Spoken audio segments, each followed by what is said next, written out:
Exercise 3.1 class 10 part 3 first part का second question.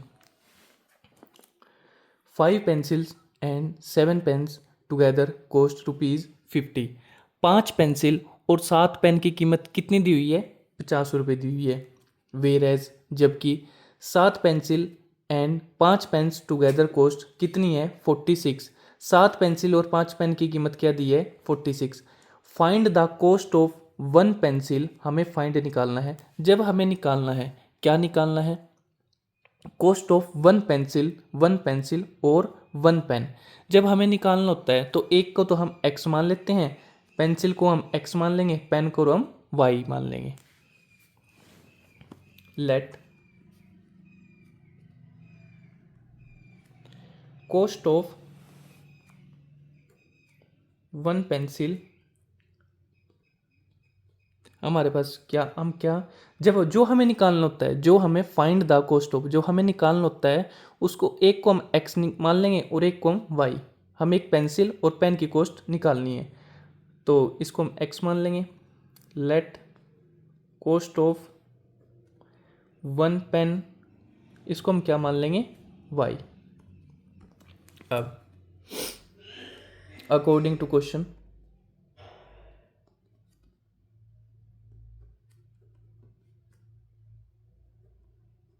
According to question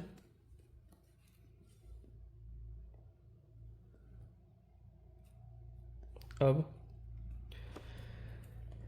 5 pencils, 5 pencil मेरे पास क्या है? x आ गया, प्लस आ गया, 7 आ गया, पेन मेरे पास क्या है? y is equal to total कितने हैं मेरे पास? ये 50। ये बन गई मेरी फर्स्ट इक्वेशन। अब ये कैसे आया? एक पेंसिल की कीमत मेरे पास कितनी है? x है। एक पेंसिल की कीमत x है तो 5 पेंसिल की कितनी होएगी? 5 पेंसिल की कितनी होएगी? जब एक की वैल्यू दी हो, एक की वैल्यू मुझे क्या दी है? x दी है। एक की वैल्यू मुझे x दी है और मुझे ज़्यादा की निकालनी है, 5 की निकालनी है, तो क्या करते हैं? मल्टीप्लाई करते हैं। 5 इंटू एक्स आ जाएगा तो ये क्या बन जाएगा? 5x। या मान लो एक की वैल्यू, एक पेंसिल 10 रुपये की है और मुझे 5 पेंसिल की वैल्यू निकालनी है तो क्या कर दूंगा? मल्टीप्लाई कर दूंगा। 5 इंटू 10 तो कितनी की होंगी? 5 पेंसिल मेरे पास कितनी होंगी? 50 की। अब फर्स्ट इक्वेशन तो मेरे पास ये बन गई, 5 पेंसिल्स और 7 पेन्स। अब इनकी कॉस्ट कितनी थी? 50। एक इक्वेशन मेरे पास ये बन गई। वेर एज जबकि 7 पेंसिल, 7 का 7 आ गया, पेंसिल मेरे पास क्या है? x, 7x प्लस आ गया, एंड 5 पेन क्या है मेरे पास? पेन मेरे पास क्या है? y, यहाँ y आ गया इज इक्वल टू कितनी कॉस्ट है इनकी? टोटल 46 आ गया। ये मेरी क्या बन गई? Second equation. अब ये भी वैसे ही, एक की वैल्यू क्या दी थी मेरे पास? एक की वैल्यू क्या दी है मेरे पास?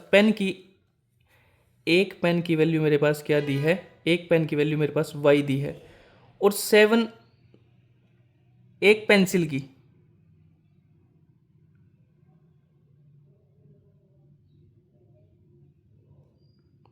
सॉरी 7 पेंसिल की, एक पेंसिल की वैल्यू मेरे पास क्या दी है?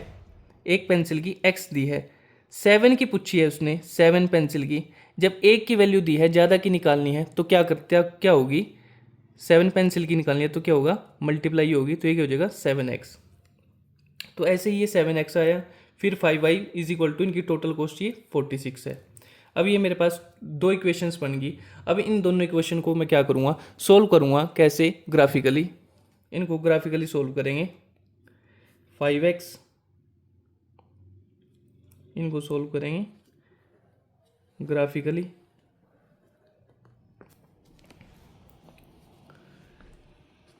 यानी इनका सॉल्यूशन निकाल लेंगे हम। सॉल्यूशन कैसे निकाल लेंगे? जैसे कि हमने पिछली वीडियो में देखा था, यहाँ ले लेंगे हम x और यहाँ ले लेंगे y। यहाँ से हम फर्स्ट इक्वेशन का सॉल्यूशन निकाल लेंगे, फिर हम यहाँ से सेकंड इक्वेशन का सॉल्यूशन निकाल लेंगे। x y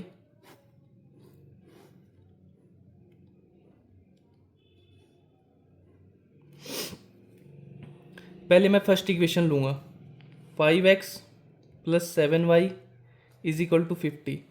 पहले तो मैं x की वैल्यू 0 पुट करूँगा, put x is equal to 0। पहले x की वैल्यू 0 पुट करूँगा, फिर मैं y की वैल्यू 0 पुट करूँगा। 5 into 0 plus 7y is equal to 50। 0 को किसी से भी मल्टीप्लाई करेंगे, किसी भी नंबर से मल्टीप्लाई करेंगे तो क्या हो जाएगा, 0 plus 7y is equal to 50। अब क्या आएगा, तो 7y इज इक्वल टू 50, तो y is equal to 50 divide by 7, इसको डिवाइड करेंगे। 7 7 जा 49, और 10 में से 9 गए 10 में से 9 गए 1, और 7 ना जाने ये जाएगा नहीं, पॉइंट आ गया, 7 1 जा 7। y की वैल्यू मेरे पास क्या आ गई, 7.1। तो x की वैल्यू क्या थी, 0 0 आ गई, तो y की वैल्यू मेरे पास क्या आ गई, 7.1।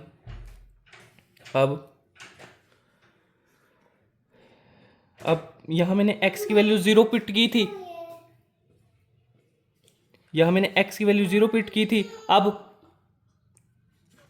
y की वैल्यू 0 पुट करूंगा मैं,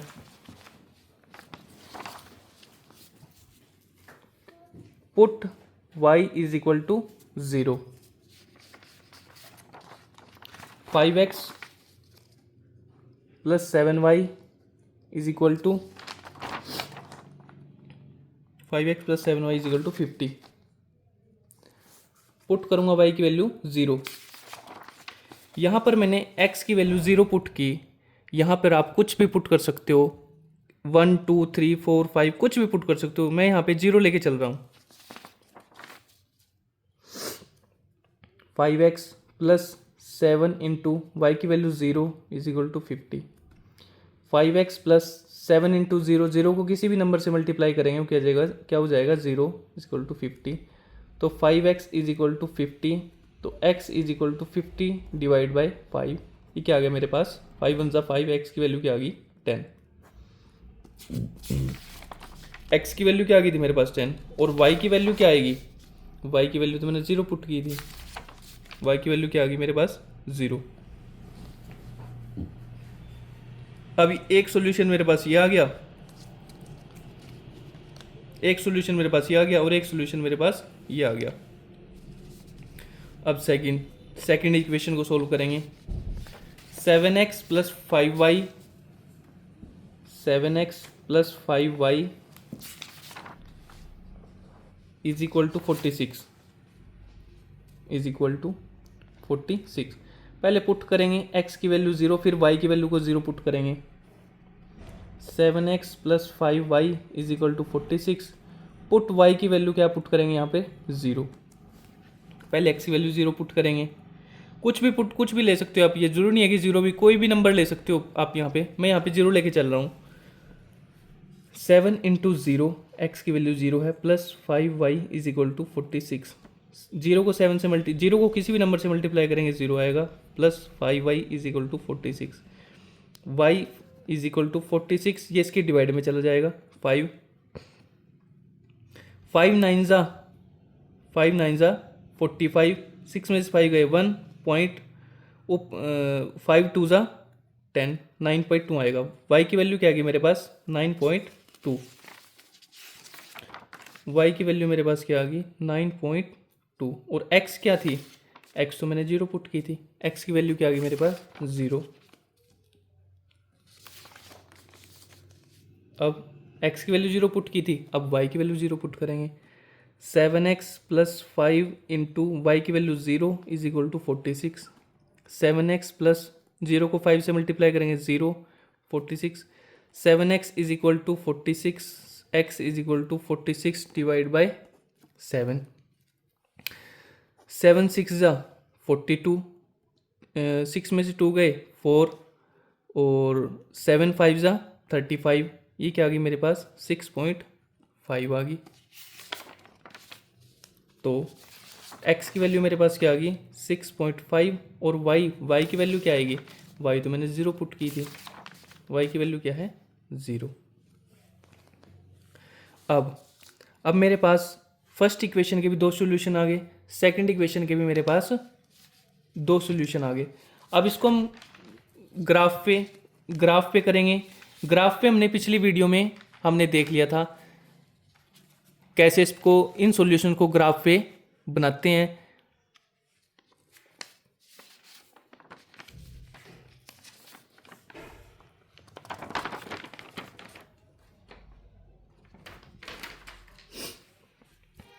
अब आ गया इसका सेकंड क्वेश्चन।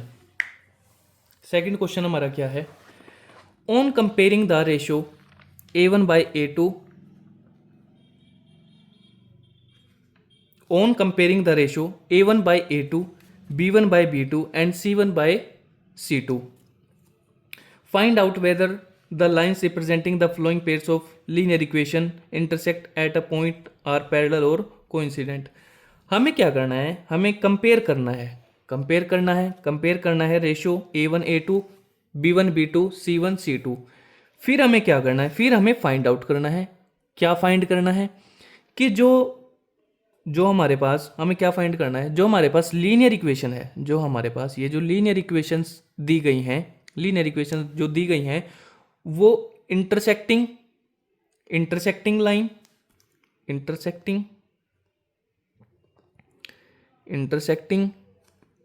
लाइंस और पैरेलल लाइंस या कोइंसिडेंट लाइन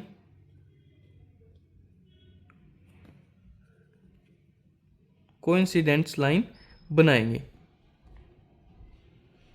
जो हमारे पास लीनियर इक्वेशन दी गई है ना वो क्या क्या बनाएंगी, या तो इंटरसेक्टिंग लाइंस बनाएंगे या पैरेलल लाइंस बनाएंगे या कोइंसिडेंट लाइंस बनाएंगे।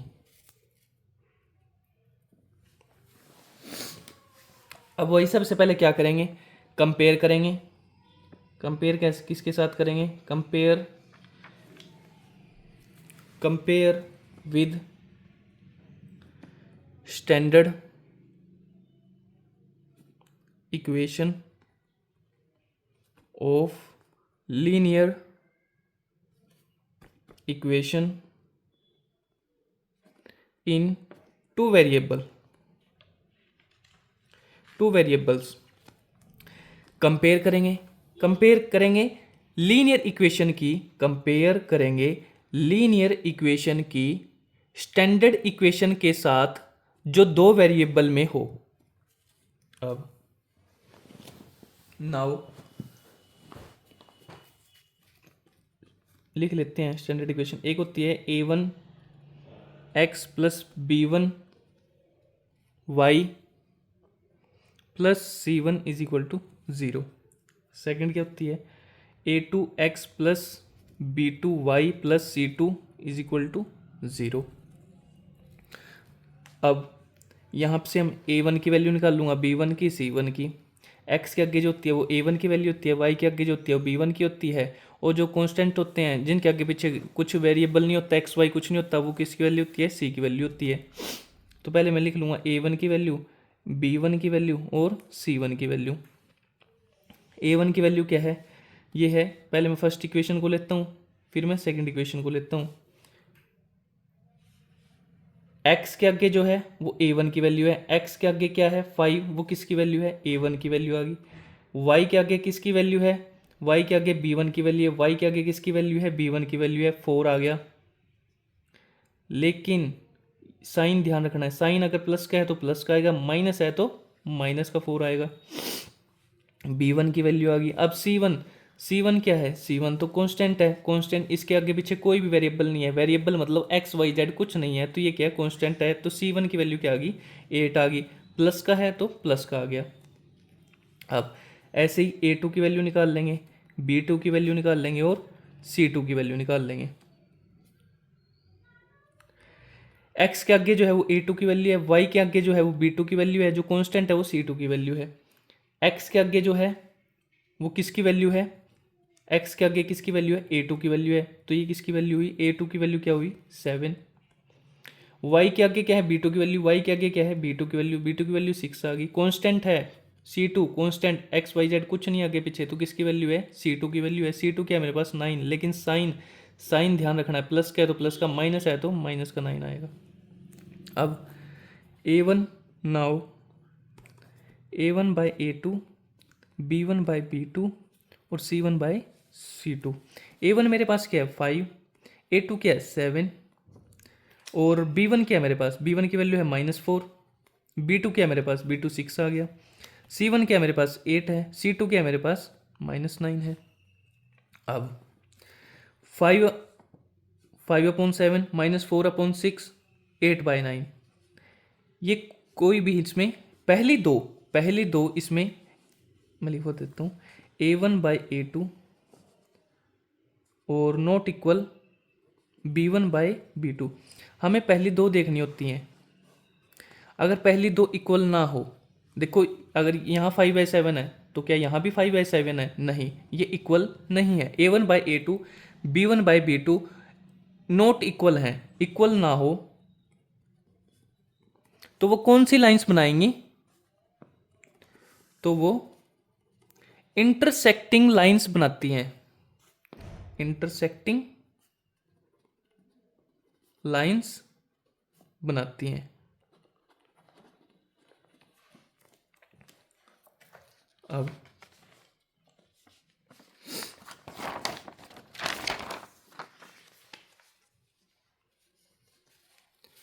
हमारा सेकंड का ये था फर्स्ट पार्ट, अब आ गया सेकंड का सेकंड पार्ट। ये बिल्कुल सेम है जैसे हमने फर्स्ट पार्ट किया, बिल्कुल सेम है ये भी। 9x + 3y + 12 = 0, 18x + 6y + 24 = 0। सबसे पहले वही कंपेयर करेंगे with standard equation of linear equation in two variable. a1x + b1y + c1 = 0, a2x + b2y + c2 = 0। x के आगे जो है वो a1 है, y के आगे जो है b1 है। c पहले फर्स्ट इक्वेशन को लेंगे इसके साथ, फिर इसको सेकंड के साथ लेंगे, कंपेयर करेंगे। यहाँ से a1 की वैल्यू b1 की c1 की वैल्यू निकाल लेंगे। अब x के आगे क्या है a1, तो यहाँ 9 आ गया। y के आगे क्या है b1, y के आगे क्या है b1, b1 क्या आ गया 3 आ गया। यह C1 क्या है मेरे पास कांस्टेंट है, आगे पीछे कोई वेरिएबल नहीं है, तो ये क्या है मेरे पास 12 आ गया। अब सेकंड इक्वेशन देख लो, x के आगे क्या है a2, x के आगे क्या है ये a2 के आगे 18 आ गया। b2 क्या है मेरे पास, y के आगे क्या है b2, y के आगे क्या है b2 6 आ गया। ये कांस्टेंट है। C2 कितना आ गया मेरे पास 24 आ गया। अब वही a1/A2 b1/B2 c1/c2, a1 9 है, a1 9 है, a2 18 है, b1 3 है, b2 6 है, लिख लिया ये भी। c1 12 है और c2 24 है। इन दोनों ये जो इनको कट कर लेंगे, 9 1 9, 9 2 18 1/2 आ गया, 3 1 3, 3 2 6 1/2 आ गया, 12 1 12, 12 2 24, ये भी 1/2 आ गया। अब ये तीनों इक्वल आ गए, ये भी 1/2, ये भी 1/2, ये भी 1/2। जब a1/A2 b1/B2 c1/c2 all are equal, जब तीनों इक्वल आते हैं तो कौन सी लाइंस बनाते हैं, वो बनाते हैं कोइंसिडेंट लाइंस बनाते हैं। ये क्वेश्चन हो गया हमारा। अब इस सेकंड पार्ट का हमारा लास्ट क्वेश्चन रहता है, ये भी बिल्कुल सेम है। 6x - 3y + 10 = 0, 2x - y + 9 = 0। पहले वही कंपेयर करेंगे, a1x + b1y + c1 = 0। यहाँ से a1 की वैल्यू b1 की और c1 की वैल्यू निकाल लेंगे। यहाँ से a1 की b1 की c1 की निकाल लेंगे। यहाँ से a2 की b2 की और c2 की वैल्यू निकाल लेंगे। x के आगे किसकी a1 की वैल्यू है और y के आगे b1 की वैल्यू है, लेकिन माइनस का साइन आएगा, और ये c1 की वैल्यू है। अब सेकंड इक्वेशन a2x, x के आगे a2 की वैल्यू है, x के आगे a2 की वैल्यू है, y के आगे b2 की वैल्यू है, y के आगे कुछ नहीं है तो क्या होगा 1 आ गया। लेकिन साइन आगे ध्यान रखना, प्लस का होता तो प्लस का आता, माइनस का तो माइनस का 1 आएगा। c2 9 है हमारे पास, c2 9 है। अब वही a1/A2 b1/B2 c1/c2। A1 क्या है 6 है, A2 क्या है 2 है, B1 क्या है 3 है, माइनस का 3 है, B2 क्या है माइनस का 1 है, माइनस से माइनस कैंसिल हो गया। C1 क्या है 10 है, C2 क्या है 9 है। अब 3/1 और 3/1, जब A1/A2 पहली दो इक्वल हो और लास्ट की इक्वल नहीं हो, लास्ट वाली इक्वल तो नहीं है ना, पहली दो इक्वल हो लास्ट की इक्वल नहीं हो, C1 C2 इक्वल नहीं है, तो कौन सी लाइंस बनाएंगे वो, पैरेलल लाइंस बनाएंगे वो।